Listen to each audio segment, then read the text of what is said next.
زموږ چې کومه د دښمني جوړه شوې وه د تېرو شپږو اتو کالونو په دې کې کافي مړي شوي وو، قیمتي ځوانان پکې لاړل، مشران پکې لاړل او په پښتنو کې دا یو فورم که ورته وایي که مشرانو یو ډله ورته وایي هغې ته جرګه وایي، هغوی په مسلو باندې کینی خبرې وکړي، هغه وشاربي او د هغې نه بیا یو د مسلې یو حل وباسي. نو زمونږ په منځ کې چې دا مسله ډېره سخته شوله، مړي پکې وشو، نو د قوم مشران راغلل، د قبیلې مشران راغلل، هغوی وویل چې یاره په دې کې نوره خونریزي نه ده پکار او هغوی یو ټیم وټاکلو چې هغې ته جرګه وایي. هغه جرګې چې کوم دی پکې د دواړو فریقینو زمونږ نه بیانونه واخیستل، دا مسله یې واورېدله، د هغې هغه بنیاد جرړو ته یې ځان ورسولو چې مسله د څه وجې نه جوړه شوې ده او د څه وجې نه جاري ده. نو په هغې باندې ډیر ځلې جرګې ناستې وکړو، د دواړو فریقینو سره په خپلو کې مختلفو مشرانو یې پکې رایه واخیسته او اخري په مختلفو په یو څو ټکو نقطو باندې سره دغه شو، متفق شو چې دا مسله په دې ځای باندې ودرول پکار دي. چونکې زمونږ د کومه دغه راغلی دی د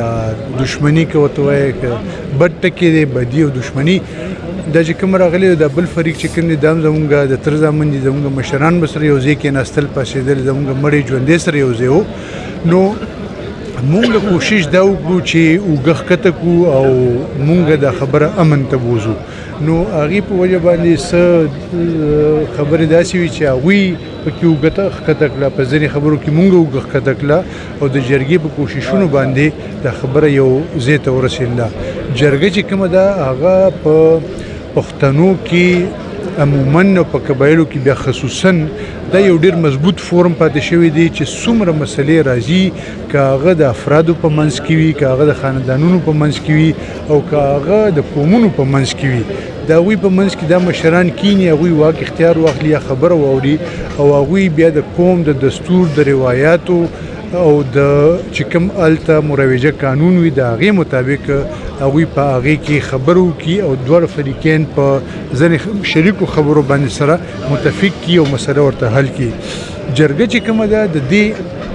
ډېر بنیادي حیثیت په ماضي کې هم پاتې شوی دی او نن یې هم شته دی. په پښتنو کې د مشر ځای نه ورکېږي او د جرګې ځای نه ورکېږي. ایون چې کوم ښکته زمونږ د انګریز قانون دی، کوم چې په پښتونخوا کې لاګو دی، په ټول پاکستان کې، په هغې کې هم په قانون کې دا ګنجایش پرېښی دی، هغې ته ADR وایي، الټرنیټ ډسپیوټ ریزولوشن،